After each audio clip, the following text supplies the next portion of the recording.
Pokémon is best known for their handheld games. From the Game Boy Advance to the 3DS, handheld Pokémon games were everywhere. But they weren't the only Pokémon games you could play. There were a ton of home console Pokémon games that didn't get as much attention as their handheld counterparts. So today, we're looking at the insane world of Pokémon games on the home console, with the first game being Pokémon Stadium. There was Pocket Monster Stadium, but this was the first game to get a full release outside of Japan. As the first Pokémon home console game to release, this was an absolute banger. Though it lacked a lot of what people loved about the handheld Pokémon games, like exploring a region and catching and training your Pokémon, it made up for it by having 3D Pokémon battles for the first time. Going from battles in Red and Blue to this was a massive jump. Though the battles could be a little bit slow, this was the closest you were gonna get to battling like Ash did in the TV show. There was an announcer who would narrate the battles, making everything feel even more epic. So if you were someone who really liked Pokemon battling, this was the perfect game for you. But even though it was beautiful, it wasn't perfect. One of the best features of this game was connecting your handheld Pokemon game to this in order to use your favorite Pokemon in battle. But not everybody who bought this had the handheld games. So if you didn't, you had to use rental Pokemon. Listen, I just need a refund. This Pokemon is terrible. I feel like they intentionally made the good Pokemon have terrible movesets. Like for some reason, Abra has Psychic, but Alakazam only has Confusion. And you could say this was to keep the game balanced, but you could bring your own Pokemon built however you want. So this makes no sense to me. And it's also important to note this is mostly a battling game. So if you were someone who wanted a home console Pokemon experience, you were gonna have to wait a little bit longer. But seeing all 151 Pokemon have 3D designs for the first time was and still is incredible. I like having a game like this where I can go back and play Pokemon like it was originally designed. And though it wasn't as good if you didn't have access to the Game Boy games, it was and still is a really good time. And of course, one of the best parts about it is the mini games, which I didn't expect to like as much as I do. There were 9 separate mini games you could play, all of which were at least pretty good. I would love it if more Pokemon games, even the main series ones, would include something like this to their games. The minigames are not complicated, but you can play as Lickitung eating sushi. There is no way you can tell me this is bad. But for being the first major home console Pokemon game, Pokémon Stadium was a great time. And if you haven't checked it out, it's available on NSO for those of you who want to. And the next game is one of the most divisive Pokemon games of all time, Hey You Pikachu. Hey You Pikachu is a very weird game, if you're even able to call it a game. For the time, this was an awesome idea, giving children across the world the chance to talk to their very own Pikachu. Using a microphone, you would talk to Pikachu and tell him what to do, but as you could probably imagine, it really does not work that well. Pikachu, do a flip.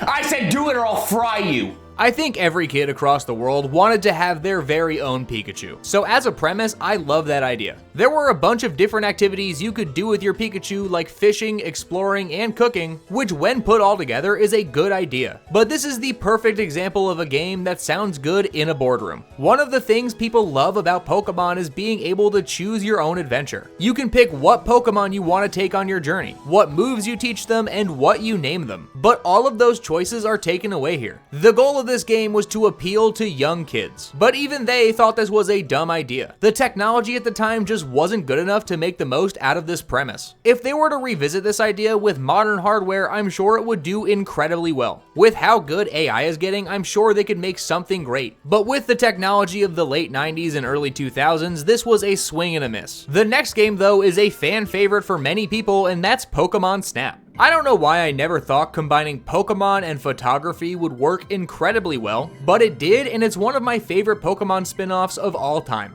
Yes, Jinx, work it!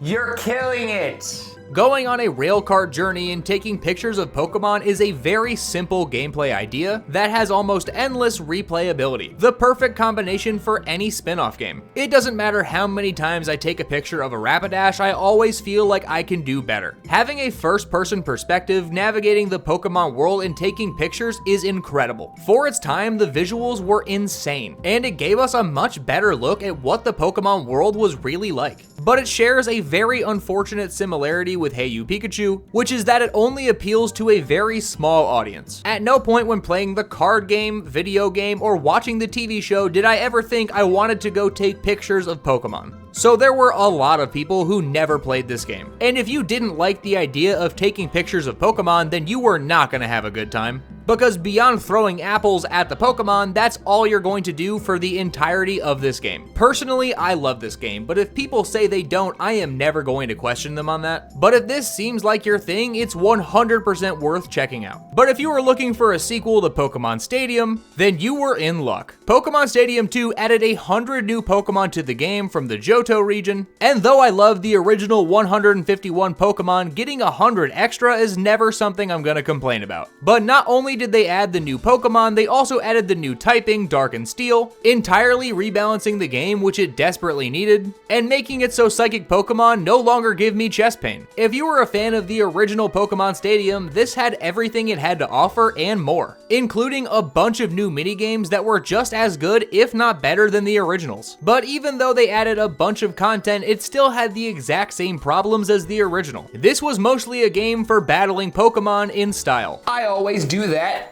anyways. Battling Pokemon in Pokémon Stadium 2 is a great time, but beyond that in the minigames, it's really all it has to offer. There's no story mode, no exploration, and no catching Pokemon like the original games, so people who were looking for that were going to be disappointed. And of course, they didn't fix the same issue as last time with the rental Pokemon being trash. At least this time Alakazam has Psybeam, but he still doesn't have Psychic. What public official do I need to bribe to fix this? Personally, I love the Pokémon Stadium games, but I can see why a lot of people think they're disappointing. If you go in expecting more than they are, you're going to be disappointed. But if you want to experience epic 3D Pokemon battles, this is the perfect game to do so. And the last game for the N64 was Pokemon Puzzle League. Yeah, I don't know why they made this, but I do enjoy it. Pokemon Puzzle League is a puzzle game for Pokemon. This has the famous gameplay as Panel de Pon, but with the theme of Pokemon slapped all over it. If you're a fan of puzzle games, you're going to love this. Like a lot of famous puzzle games, you're moving around tiles to match 3 in a row, and once you do that, they disappear and give you points. It's not as easily accessible as something like Tetris or Dr. Mario, but once you get the hang of it, it's a very good time. This is clearly themed off the Pokemon anime as opposed to the video games, where you'll see characters like Ash, Brock, and Misty in their anime designs, which in my opinion was a good idea. There had to be some way for Pokemon to capitalize on their anime characters, and throwing them in a random puzzle game is a good choice. I could easily be biased because I love puzzle games, but having a fun, multiplayer, Pokemon-themed puzzle game for the N64 is a great time. After a while, it does get pretty repetitive, and this would probably work better as a handheld game as opposed to a home console game. Oh, they did a few months later?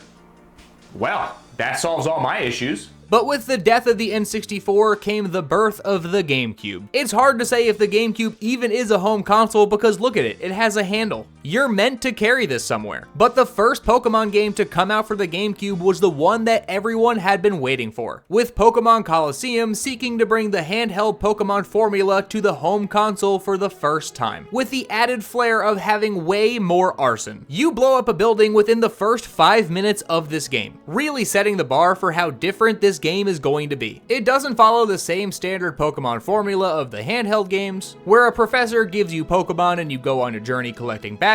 No, this time you're a hardened criminal. You play as Wes, who starts the game with a Umbreon and an Espeon, which are 2 great Pokemon to have as a starter, and a little bit later in the game you're given the choice between Bayleaf, Quilava, and Croconaw. There isn't a massive selection of Pokemon you can use in this game, but that was fine because this was the first time we got a brand new Pokemon region to explore on a home console in all of the 3D glory. The new region you explore is called Ore, and it almost has a Mad Max feel to it. Unlike the original Pokemon games, you're not usually catching Pokemon in random encounters, you're snagging shadow Pokemon from other trainers. So if you ever wanted to be Team Rocket, this was the perfect game for you. Give me that Pokemon. Hey! This is mine now. I'm gonna go tell my parents. Yeah, I don't care, I'll take their Pokemon too. The main enemy organization is Cypher, who get a kick out of artificially closing off Pokemon's hearts, making them evil and antsy, and it's your goal to stop them from doing exactly that. I think Pokemon Colosseum is extremely underrated. It took the typical Pokemon formula from the handheld games, and it changed it just enough to make it really stand out from the rest. The only problem I really have is the Ore region is very, very linear. If you wanted a region where you can really explore explore every nook and cranny, this wasn't gonna be that, where every route keeps you on one fixed path to the next area. And if you thought this game was going to be a cakewalk, you were out of your mind. This is one of the hardest Pokemon games ever made. There's nothing about it that makes you want to tear your hair out, but compared to the main series games where you could train up one Pokemon throughout your journey and steamroll, that was not going to be possible, and you had to be pretty tactical about how you take on these battles. And similar to Pokémon Stadium, this allowed connectivity with the Game Boy Advance games, making a game that was exactly what people who bought Pokémon Stadium originally wanted. I would love for Pokemon to revisit the Ore region in a modern game, but unfortunately I don't see that happening anytime soon. But I hope I'm wrong. The next game though is one of the weirdest Pokemon games of all time, being the Pokémon Channel. The number one problem with this game is the name, because that is exactly what every grandma across the United States would say their kid was doing when they were watching Pokemon. If you ever wanted to watch TV with Pikachu, this was a great time. You know, I can't say I did. I may be one of the few people who really like Pokémon Channel for what it's worth. It's not a great game by any stretch of the term, but it's definitely one of the most unique Pokemon titles we've ever gotten. The TV had a bunch of different channels that had little skits on them, like a Slowbro who tells you the weather, a Squirtle equivalent of QVC where you could buy items to decorate your room, and a Psyduck who reads you the news. I'm not sure if there's a single person who ever asked for this, but I think it was a fine idea. This is not a game you're going to get hundreds of hours of gameplay out of, unless you are a very particular kind of person. I'm not someone who wanted to collect every single trinket in the game. I mostly turned this on as a kid because I didn't understand this wasn't an actual television, but there were some pretty unique things added like the Pichu Bros channel, but I think this is exactly what Hey You Pikachu should have been, because it didn't try and do too much with technology that was very new, and it was more so a decent side game for Pokemon. Way better than the next game, Pokémon Box, Ruby and Sapphire. This costs how much money? This is the most expensive, ridiculous accessory I've ever seen. I have never run into the issue in Pokemon Ruby and Sapphire where I needed to expand my storage beyond what was in the game. But if for some reason you had that issue, this was the game for you. This was just extra boxes for Pokemon Ruby and Sapphire, essentially turning your memory card into a PC for Pokemon. And if you think that's cool, I'm glad, but this is just kinda there. But the last game for the GameCube was Pokémon XD Gale of Darkness, a sequel to Pokémon Colosseum that was incredible. The only thing I wanted after playing Pokémon Colosseum was more, so to get a game that was a direct sequel was incredible. And even though I prefer Pokémon Colosseum as a game, I do love Pokémon XD. Everything that was great about Colosseum is in this game. The battling system is purely double battles, just like the last game, but it took the idea of Shadow Pokemon and made it even better. One of the major issues with Pokémon Colosseum was that purifying Shadow Pokemon was awful. But in Pokémon XD, they had the new purification chamber, which made it far easier to purify your Pokemon, which is something I will always appreciate. Purifying Pokemon in Colosseum was extremely grindy, and that was one of my only complaints about that game. But not only did they make purifying Shadow Pokemon easier, they also made Shadow Pokemon just better overall. Shadow Pokemon now possess unique moves that are effective against non-Shadow Pokemon, which made battling them even more intense. There was now the inclusion of wild Pokemon, something lacking in Pokemon Colosseum. Though this was only available in Pokespots, it was a nice touch, and made this feel more in line with the handheld counterparts. And overall, they took the great formula of the last game and improved it in pretty much every way. One thing they did change though is that they made this game way more family friendly. You don't get to blow up a building within the first 5 minutes, and to me, that's a crime. Well, after checking my legal encyclopedia, I can tell you with certainty that arson is a crime.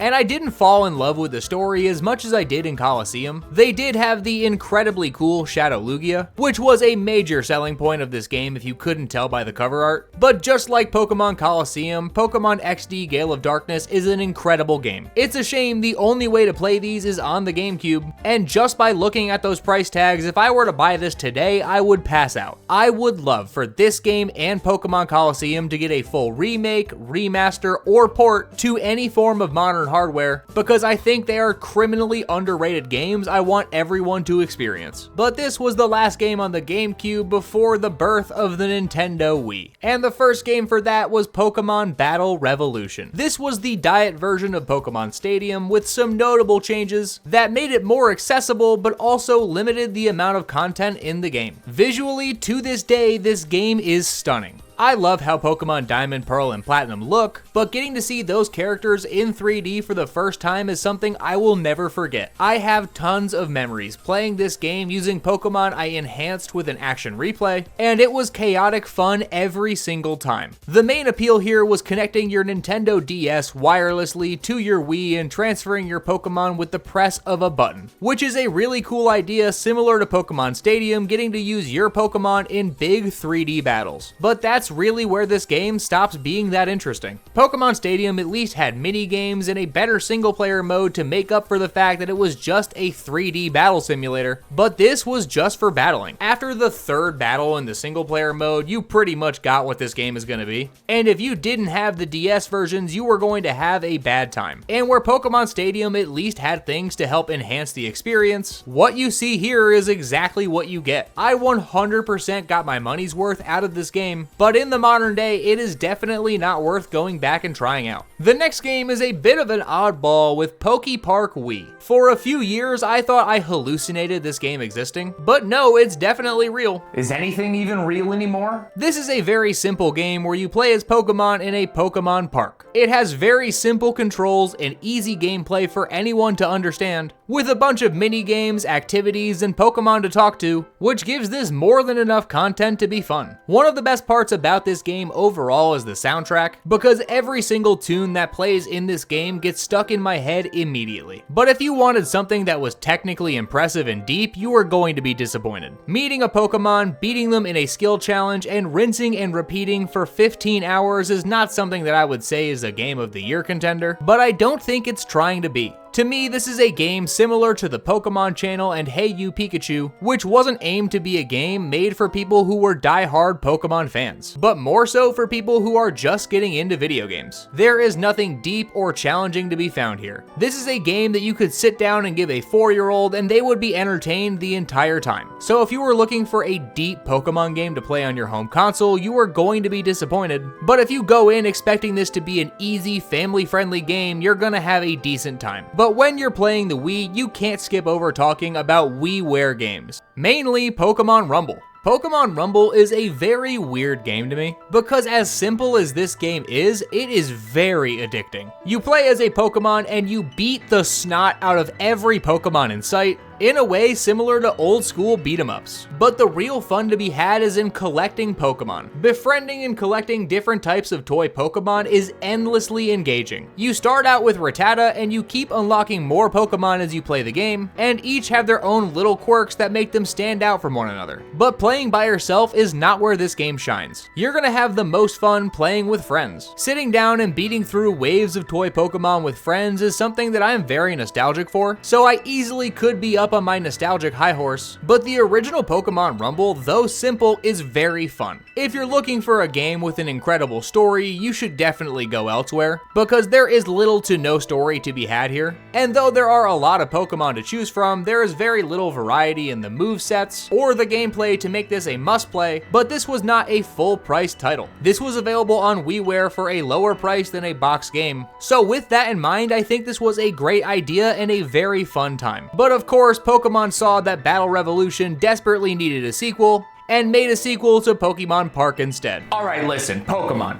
How do you sleep at night? I'll be honest, I may have aged out of it at this point, but PokéPark 2 was not my cup of tea. The first and second PokéPark games are fine. I just think that once you get to a certain age, you're not gonna have a great time playing this, unless you have massive nostalgia goggles. The gameplay is easy and straightforward for anyone to pick up and play, with this game having a much larger focus on friendship. This time there's an expanded roster of playable characters, and you can play as my best friend Oshawott, so there's at least one improvement to make this more fun. But just like the first game, this is clearly designed to be for children. The Wii was one of Nintendo's most popular consoles, so I'm sure they just wanted to put as many Pokemon games as they possibly could on there to boost their sales, even if the games were very simple and honestly subpar. Once you beat this game, there is never a reason to pick it up again, and having recently replayed it, I wish I put my my time into doing anything else. And the last game I can only touch on briefly, which is my Pokémon Ranch. My Wii that had this game on it is officially now broken. It is a very sad day. But just like Pokémon Box, Ruby, and Sapphire, this was a storage facility for your Pokémon, but this time you could use Mii's. It's not groundbreaking, it's barely a game, and I think I had 5 Pokémon in storage in this. So rest in peace to them, I guess. But as someone who has owned this, I don't think I'm going to miss it, which should speak volumes. The Wii was an incredible console, but as all things do, its life came to an end. But from its ashes rose one of Nintendo's consoles, the Wii U. And the first game available for it was Pokémon Rumble U. I love the original Pokémon Rumble, and I think it's not just nostalgia because I also love Pokémon Rumble U. This took everything that was great about the original Pokémon Rumble, but this time it was available in stunning HD. All of the fun beat-em-up action of the first game was enhanced here, and though they didn't make it any more complicated than the original was, they had all 649 Pokémon that were available at the time as toys you could beat into oblivion. My favorite part about this was the 4-player multiplayer my friends and I abused because there was something so simple and fun about beating up waves of Pokémon that works incredibly well. This is not a deep fighting game at all. Don't worry, there is a game for that. But as one of the 2 Wii U Pokémon games that were available, I have to say, though it didn't do anything that made this stand out as one of the best Pokémon games, it improved an already good game. So I can't think of a single thing wrong with that. And the second and last new Pokemon game available for the Wii U was Pokkén Tournament. This was originally an arcade fighting game featuring Pokemon characters, and this is a game that I absolutely love. I'm a pretty big fan of fighting games. I can't sit here and lie and say that I am any good at them, but that doesn't mean I can't enjoy them. And Pokkén Tournament is a game I thoroughly enjoyed. As a kid, this is exactly what I imagined Pokemon battles to actually be like, because watching Pokemon absolutely brutalize one another in an arcade fighting game is incredibly fun. Visually, this game is stunning. The Wii U was Nintendo's first HD console, so to bring this game to it was a great idea. The controls are simple enough where anyone can pick up and play this, but if you wanted to become an absolute monster, you could easily do that. And I would have put money down this would have taken over fighting games. But I'm glad I didn't, because Nintendo completely abandoned this game shortly after it launched. The arcade cabinet was getting continued support for years, with new characters and new stages being added pretty frequently, but for some reason the Wii U version got left to rot. Now you could say it's because they wanted to add these new characters to the new version on Nintendo Switch, but they easily could have added it to both and it wouldn't have been an issue. I think the people who bought this on the Wii U would have bought it again on the Switch. I know that I did. But the Wii U version had a lack of characters and content that made it die very quickly. If you weren't playing this with friends, there was almost nothing to do. There was kind of a single player mode, but it really wasn't worth playing. But whether you like it or not, any Nintendo fighting game is going to have to compete with Smash Bros. And though this serves a completely different audience, there is no way this would win. I personally really enjoy this game, but the Wii U version deserved so much better. There were also 2 Pokémon Virtual Console games that came out for the Wii U, being Pokémon Mystery Dungeon Red Rescue Team and Pokémon Snap. Pokémon Snap we already touched on, and it's the exact same game now playable on the Wii U. Wow! What do I do with this now? Getting Pokémon Red Rescue Team available on a home console was a cool idea, but I don't know anybody who was asking for it. Red and Blue Rescue Team are essentially the same game, with very minor differences, and both are available for pretty cheap on the DS. And I guess if you really wanted to play this on the big screen, it's cool to have that option, but I don't know if anybody was asking for it. And getting Pokémon Snap available on the Wii U was a cool idea, because it made the game accessible to a bunch of people who maybe didn't even know it existed. But I'm not gonna sit here and say either of these were must pick up games for the Virtual Console, because one was available on the go and the other was Pokémon Snap. But once Nintendo prematurely killed off the Wii U, we finally got the first Nintendo console that combined handheld and home console experiences, with the Nintendo Switch. Now I know it is portable, but it is also a home console, so it would feel morally wrong not to talk about it here. And the first Pokemon game available for the console was Pokkén Tournament DX.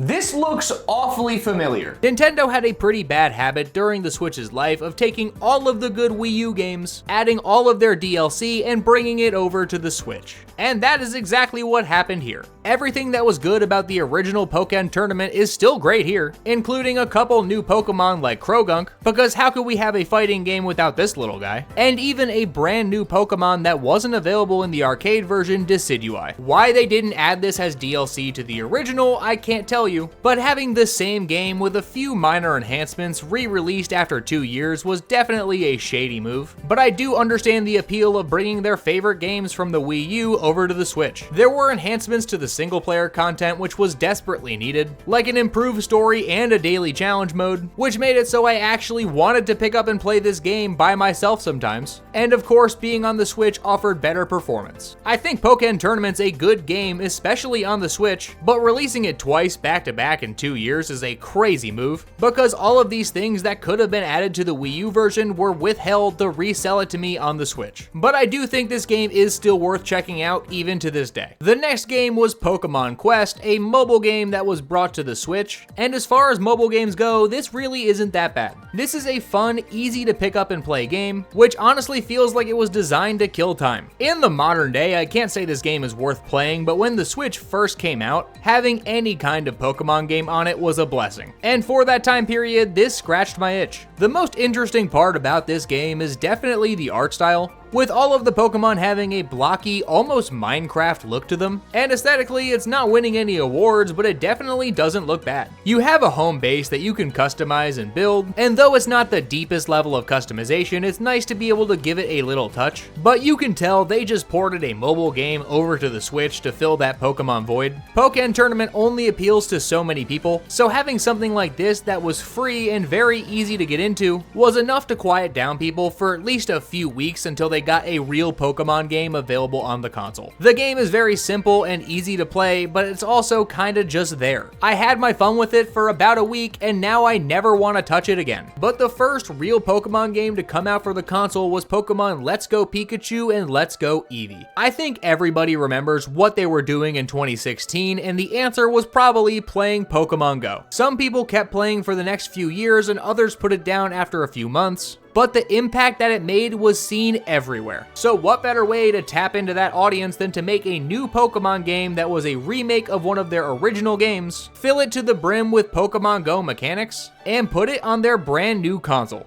I don't love this. I think Let's Go Eevee and Let's Go Pikachu are fine games. They're not terrible, but they're also not great. The biggest and most notable change to the game is how catching Pokemon works. Just like Pokemon Go, you throw a Pokeball at a Pokemon in order to catch it. There are 2 overlapping circles on the Pokemon, with one circle getting smaller over time, and your goal is to throw a ball right in the middle of that circle. There are different levels to your catches, which is a good detail, but oh my god, I just want to be able to turn this feature off. I get it, they were trying to capitalize on Pokemon Go and bring a new audience over to the game, but they could have made that a selectable mode. There were so many great things about Let's Go Eevee and Let's Go Pikachu, but every time I encounter a wild Pokemon, I want to play in traffic. The world itself is absolutely stunning. The Kanto region has never looked better. They took everything that was great about the original Pokemon style and just made it look beautiful. The characters, the towns, and the routes all look stunning, but still retain all of the charm they had in the Game Boy Advance and the Game Boy version. You have a rival in this game, and unfortunately it's not Blue. Like almost every rival from Gen 3 on, he is extremely nice to you throughout the entire journey,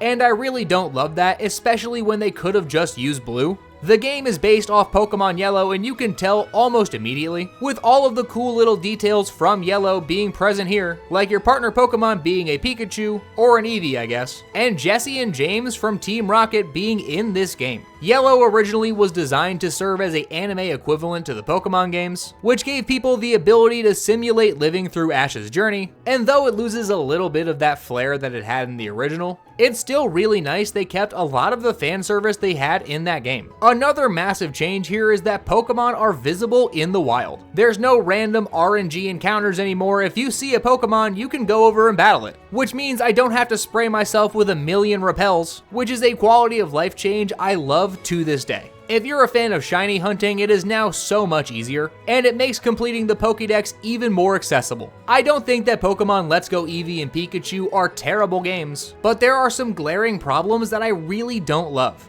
I still think they're worth checking out, but if you go in expecting the typical Pokemon experience, you're going to be disappointed. But the next game was the first brand new mainline Pokemon generation to come to a home console, and that was Pokemon Sword and Shield. I will stand by the fact that I truly enjoy Sword and Shield, and I've put an unreasonable and frankly kind of embarrassing amount of time into these games, but honestly I consider it time well spent. For a Pokemon game on a home console, there was one thing I wanted more than anything else, and that was a large open world to explore. And we got that. Sort of. Alright, I know the wild area is very divisive, because graphically it is just not great, because beyond catching wild Pokemon and doing Dynamax raids, there's not a lot to do. But I like it. In Pokemon Let's Go Pikachu and Eevee, one of my favorite things was seeing Pokemon in the overworld. And that returns in this game in both the wild area and the routes, and getting to see Pokemon explore the wild area to me is a good idea. I will admit it wasn't executed perfectly, but it was the first step to exactly where I want Pokemon to go. They still have all of the different routes that connect the towns, which is something I really enjoy. When you go from one town to another, there is a ton of detail in every area you explore, and there's some beautiful locations like the Glimwood Tangle. That is one of my favorite forests in all of Pokemon. And having towns that still feel like a new Pokemon location, that are full of detail and variety, is exactly what I wanted Pokemon to continue doing. One of the complaints I hear about this region that I don't understand at all is the new Pokemon. We have one of the best regional birds of all time, Cramorant, which I would jump in front of a train for, and 3 new starters that are, alright, I kind of get the complaint here. Grookey and Sobble are kind of just there, and Scorbunny is fine. I don't think any of these starters are going to be near my top 5, but I don't think they're horrendous. They added a full new cooking mechanic, which I think I've used all of 10 times in my entire life, but it's cool the ability exists. The new characters you meet along the way are pretty interesting. Leon is a pretty good champion, and you get to see his journey throughout the entire story, and Chairman Rose is a somewhat okay villain. From the beginning of the game, he's portrayed as a brilliant businessman who is willing to destroy the entire world to prevent an issue that he really didn't need to handle at that time. But getting to watch him completely fall apart throughout the story was at least some sort of character progression that I think was done pretty well. But of course, with any Pokemon game after Generation 5, there was going to be a gimmick. And I may be alone here, but I actually like Dynamaxing. Having one of your Pokemon grow to massive size may not be the greatest idea in the world, but I think it's better than Z-moves. Unlike Mega Evolution, every Pokemon is at least able to do it, making it so you don't have to build your team off of a very specific Pokemon choice. Though if you want to go above and beyond, you can Gigantamax, which gives some Pokemon a new form very similar to a Mega Evolution. Watching Pokemon grow to massive sizes in gym battles and duke it out with other giant Pokemon is a great idea. Though it still has the same issue where some Gigantamax Pokemon are way better than others, I think it was a very good idea. And right alongside that, the Dynamax raids were really fun. Getting together 4 of your friends to fight a giant Pokemon worked incredibly well, especially in the DLCs where the game doubled down on this mechanic. Now you can say what you want about DLC being good or bad for Pokemon, because at the end of the day it's both great and terrible. But I really liked going on a Dynamax adventure and shiny hunting legendaries. But the biggest problem with Sword and Shield from the day it released was the entire Dexit travesty. Because up until Sword and Shield, you could use whatever Pokemon you wanted, regardless if it was available in that game or not, by transferring or trading it from a different game. But Sword and Shield were the first games to not allow that to happen. I've always had the idea in my head that Pokemon was eventually going to have too many Pokemon to be able to support having all of them in one game, and that finally became the case, and Pokemon did not handle it well. They kind of just dropped that information and then didn't touch on it again until the game released, letting their entire fanbase go into shambles, but taking away the ability to use whatever Pokemon you want, and having a wild area that was void of detail. Where's all the atmosphere?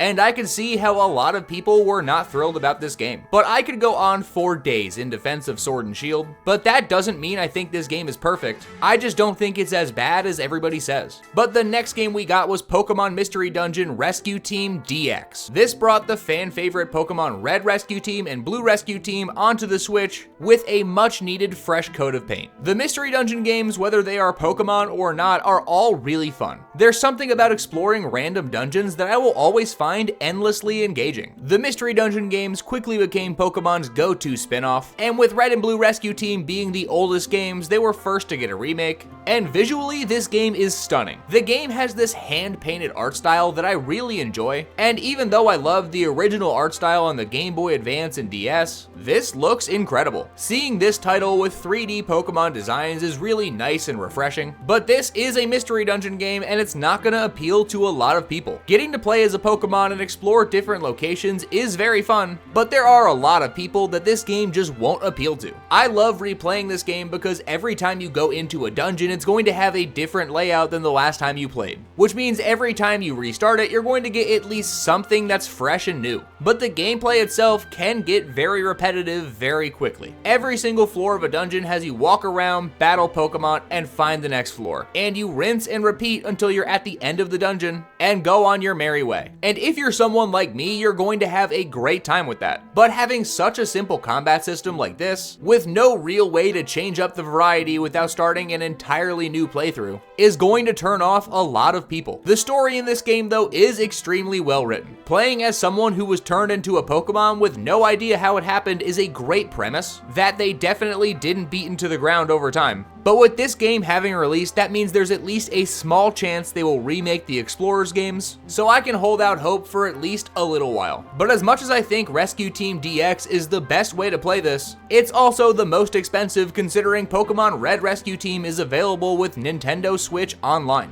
Why did they do that? Yeah, you can play the original version as long as you have a certain degree of the Nintendo Switch Online expansion pass, which I will admit I like that idea because it sets the precedent that other games can be remade, but also have the original on NSO. But now it's hard to suggest going out and buying this version when you can just play the original for free. And speaking of free, the next game was Pokemon Cafe Remix. This is one of the notorious free-to-start Pokemon puzzle games that was originally an app that they brought over to the Nintendo Switch. I don't know who was asking to get this on Switch, but I assume they just wanted a brand new Pokemon puzzle game to bring to the console. Like most of the Pokemon puzzle games, you match a couple Pokemon together and try and clear them off the screen. Visually, I think this game is stunning. I love the art style they went for here. It looks beautiful and it's very simple to pick up and enjoy, but of course it is a free to start game, which means there are going to be purchases you can make while playing the game, which unfortunately at this point has become commonplace for Pokemon puzzle games. But that's not even my main issue with this game. Like a mobile app would be, this is touchscreen only. I understand it's way easier to just bring the mobile app version over to the Switch, but they could have at least added some way to make it so you don't have to play this in handheld mode. I understand it would have been far more difficult to bring this over, but at least it would have been somewhat different than the app version, and they were so close to having a good new Pokemon puzzle game available on Switch, but unfortunately it just is not that good. But ever since I was a kid, I wanted one thing, and that was a new Pokemon Snap, and we finally got it with new Pokemon Snap. I guess they took my letter seriously. If you were a fan of Pokemon Snap on the N64 or maybe the Wii U Virtual Console, there is a lot to love about this game. But if you didn't like the original Pokemon Snap, I don't think this is going to be for you. Just like the original, this is a on-rails photography simulator in the world of Pokemon. You go through different paths while on rails and take pictures of Pokemon you see along the way, but the graphics are absolutely gorgeous. And considering since the first game came out, there have been hundreds of Pokemon added to the universe, they had so much more to work with.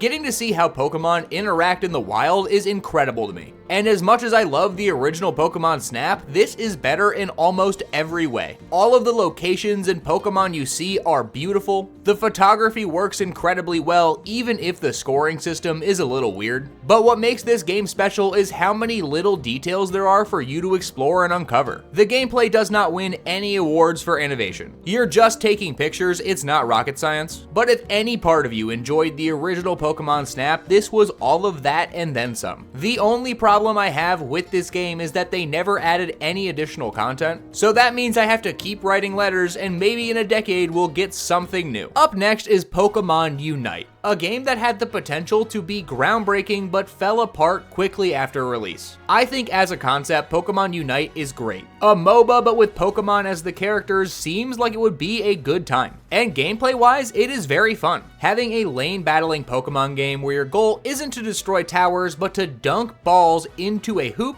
is a really fun idea that I've put a good amount of time into. But I have a very hard time getting into MOBAs. I've played a good amount of Dota 2 throughout my life, but Pokémon Unite didn't scratch the same itch for me. Maybe it's how simple the game is, or maybe I'm just not good enough at the game to have a strong opinion, but Pokémon Unite fell off my radar because I didn't love the process to unlock all the characters. I think what would have made this game so much better is if they made all of the characters accessible from day one, and instead of trying to incentivize people to buy characters and cosmetics, just have people try and buy cosmetic options for their characters. If I can't play my favorite character because I don't have them unlocked or it's not available that week, I personally don't feel like spending money to unlock that character. I'm just gonna not play until that character is available again. If you love Pokémon Unite, I'm glad, but for me, I don't see the appeal, especially when there are a bunch of other games that do it better. But up next, we have one of the Pokémon games that was released on the Switch with Brilliant Diamond and Shining Pearl. Right before making this video, I have just finished my newest playthrough of Brilliant Diamond and Shining Pearl. And every single thing that I have ever thought about this game still reigns true. This is the most disappointing Pokemon game I have ever played, because gameplay-wise, this works perfectly. There are no glaring flaws that make this stand out as a bad video game. The problem is that it is the laziest Pokemon game ever made.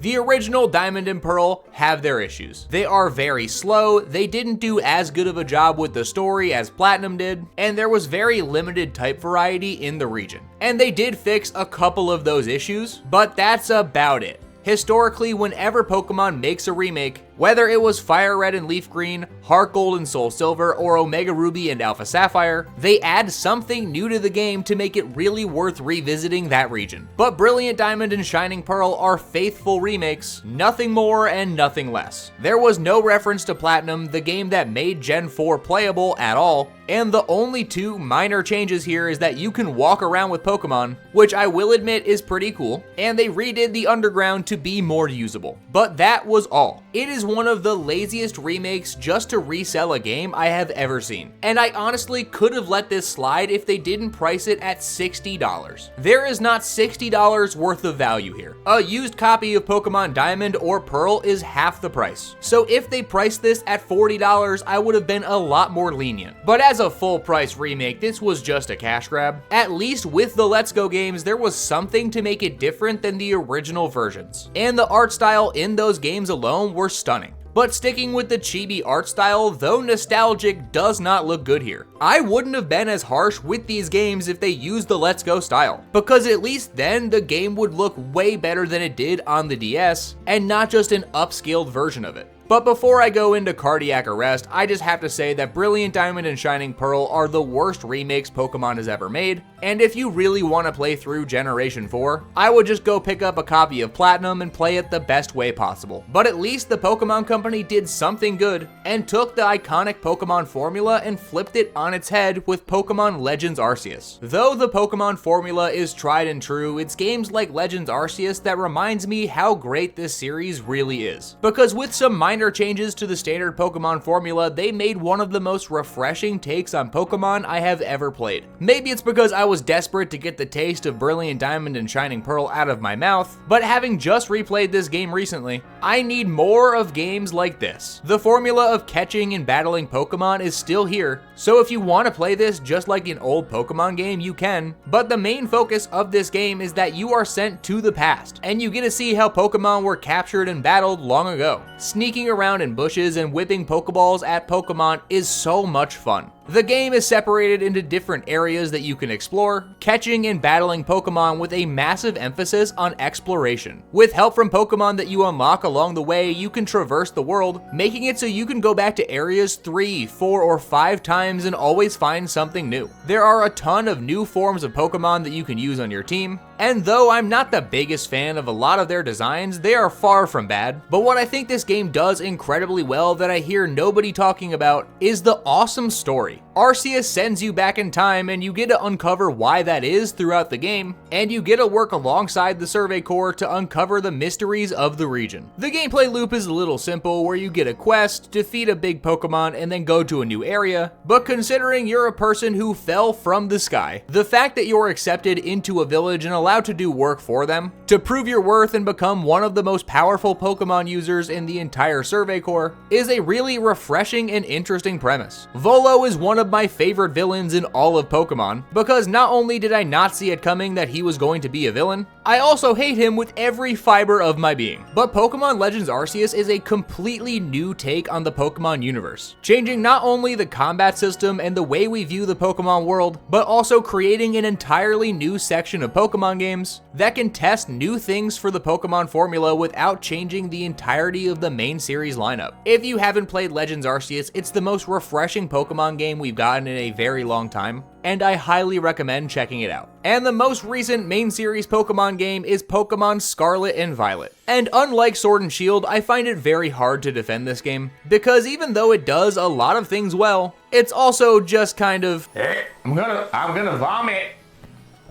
The only way I can describe Scarlet and Violet was ambitious to a fault. Having a seamless open world for Pokemon is something that I've always wanted, but not at the expense of detail. Because one thing Pokemon Scarlet and Violet lack is detail in pretty much every capacity. While some towns are incredibly well designed, others are very, very bland. And though having the open world gives you the freedom to go to any town in any order, not having the typical route with all of the detail that comes with it makes it so exploring this world feels just like a giant wild area, with no other redeeming qualities. The amount of freedom this gives you is really refreshing, but they could have added a ton of detail to make it really stand out and encourage exploration, but they did not do that, leaving an open world that is just kind of there. Sure, there are some items scattered about, but the entire world is just kind of bland, beyond some few notable exceptions. The next biggest issue is the story. The story itself is pretty well written. I like the characters we meet along the way, mainly Clive, who is one of my favorite characters in all of Pokemon, who is not Clavel, and I will take no arguments on the subject. The problem here though is that though this is an open world, there is no scaling to it. I understand it would be difficult to have all trainers match the level of Pokemon in your party, but they at least could have figured out a way to do that with gyms. With having a giant open world, it would be great if you could tackle the gyms in any order you want. But there is a clear path the game wants you to go, and if you deviate from that path at all, you're going to have a bad time. There are 3 separate objectives in this game that I do genuinely enjoy, whether it's going for the Herba Mystica, taking on the gym challenges, or taking on Team Star. Every single objective you have is going to be a good time. But man, would it have killed them to give some flexibility on the order of operations? My biggest request is for the next Pokemon game to give you true freedom. Scarlet and Violet were a great step in that direction, but really fall short because though it's an open world you can explore in whatever way you want to, there's only really one way to do it without the game either destroying you or being an absolute cakewalk. In my opinion, terrestrialization is just kind of fine. For competitive Pokemon, it's a really cool idea, giving certain Pokemon the ability to completely change their typing, but terrestrialization looks really stupid. With Mega Evolutions, Dynamaxing, and even Z moves, it looks aesthetically pleasing, but Terra battles make the Pokemon look really crunchy and wear a weird hat. Imagine wearing a weird hat like that.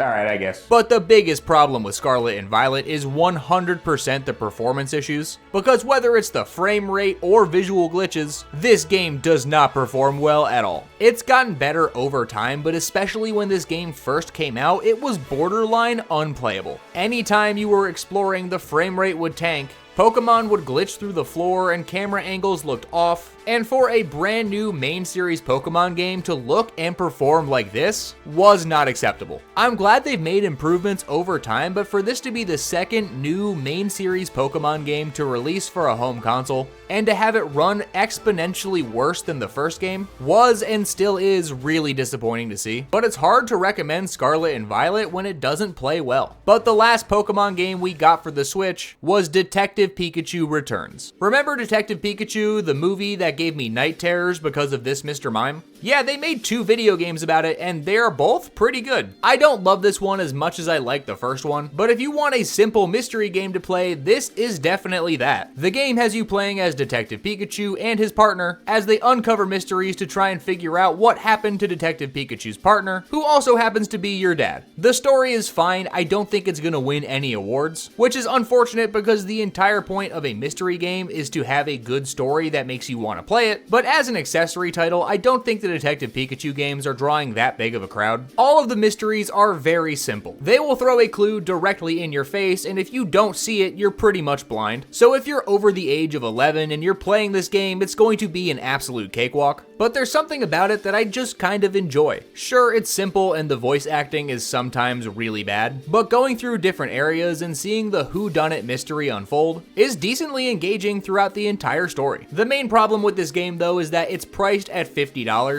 when this is at most a $20 game. I was lucky enough to get this for a steal of a price, but if you are shelling out $50 for this game, you are getting scammed. And as the most recent Pokemon game to come to a home console, it is very disappointing. Pokemon games on the home console have always been something interesting for Pokemon fans. Though a lot of the early games are very basic, with every Nintendo game now coming out on the same console, it's great to see Pokemon being available to a wider audience. What do you think the best Pokemon game to come to a home console is? Let me know in the comments, and as always, thank you for watching. I hope that you and your family have an incredible rest of your day, and if you like anything that you saw here, please consider subscribing.